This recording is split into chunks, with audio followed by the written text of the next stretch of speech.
I managed to reach Immortal 3 in under 300 hours, and I'm going to give you the advice you need in order to do the same. So, how did I reach Immortal 3 so fast? I'm going to break things down into before the match, during the match, and after the match. Before the match. Before even considering jumping into a game, I always make sure I have enough energy to focus. If I know I'll be distracted during the game or won't have the energy to focus, I just don't think it's worth it.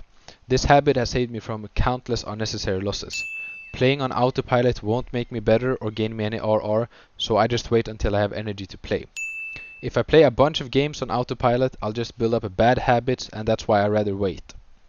But when I do have enough energy and know I'll be able to focus, I do this before every match. I've made it a habit to always warm up before ranked to ensure I have consistent aim. It doesn't matter if I outsmart everyone in my game and play perfectly if I can't hit any shots. I always warm up between 10 to 20 minutes. Anything more than that just takes away my energy and focus that I want to put into my actual games, and so I don't think it's worth it to play aim labs for 30 minutes to an hour or aim bots or anything like that. I just play a few minutes, then jump into ranked. So on to the next part, during the match. The biggest fundamental to understand is impact. If it's one thing you should take away from this video, it's this fundamental. I always try to maximize my impact, as higher impact correlates to higher win rate. High impact does not just mean getting kills, but it can be divided into different components such as kills, communication, planning, and even more. But not all kills have equal impact.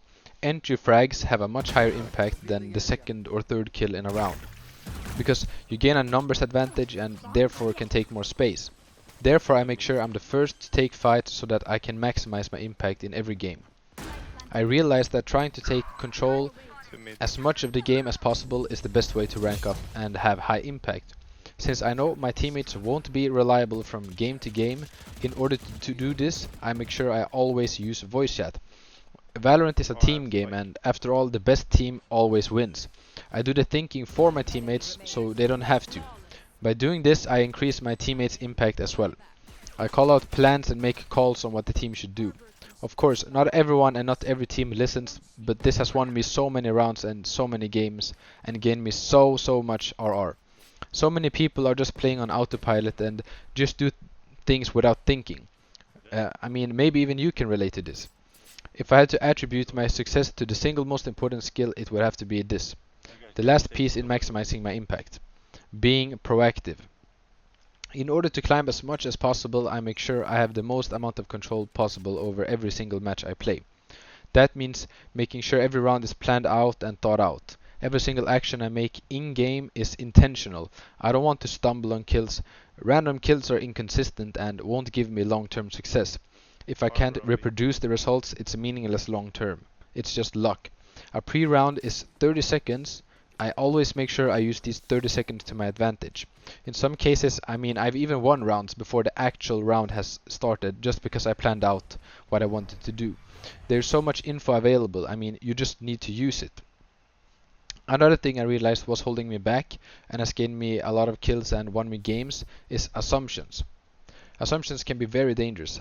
I'm proactive and predict people, but I don't bet my life on these predictions. I always make sure to expect the unexpected.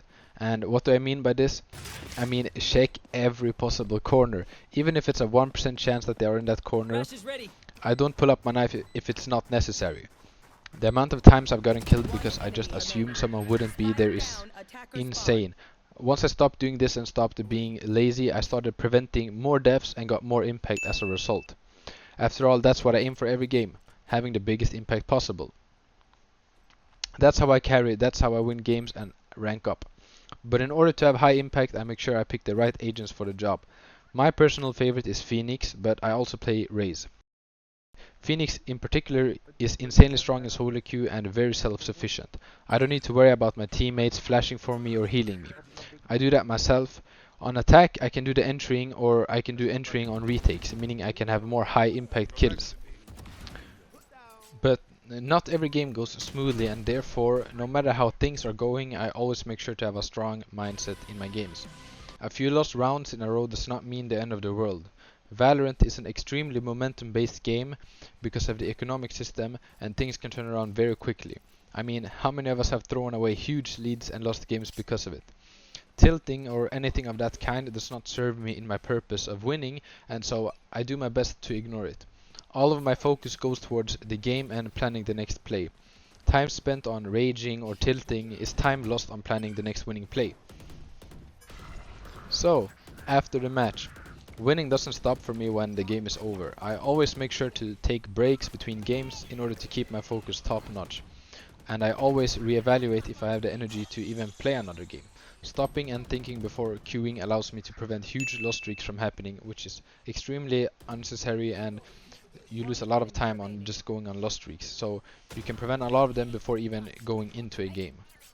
If I can't figure out what's holding me back and what's my lowest hanging fruit, I go to watch one of my VODs. It's way more important to find the lowest hanging fruit than to try and further improve your greatest strength. This has been the case for me and has given me the biggest return on investment time-wise.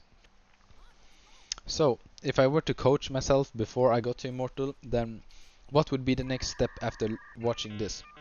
I would pick one thing to focus on, and once that skill has become a habit, I'd move on to the next one. It's kind of like learning to drive a car. If you don't know how to start and stop, you can't go into driving into traffic, and you can't move on to learning the next thing if you can't make this task automatic. Once you're able to do this without thinking, you move on to learning the next thing. The point being, you need to automate these habits so that you don't need to think about them. We all have a set amount of attention that we can divide between tasks. We can't think about 50 different things during a match, so we focus on one thing at a time and stack these skills over time. I personally make sure I learn skills one at a time, because it doesn't matter how many skills I learn if they don't stick. It took me time to start being proactive in every pre-round, but after a couple of matches, it started to become a habit, and so I moved on to focusing on the next thing. Now I don't need to think about being proactive, it just kind of happens, and this allows me to focus on other important things so that I can keep improve. And this is personally how I approach ranked, and these things have gotten me to Immortal 3, and I did this all under 300 hours by using these tips.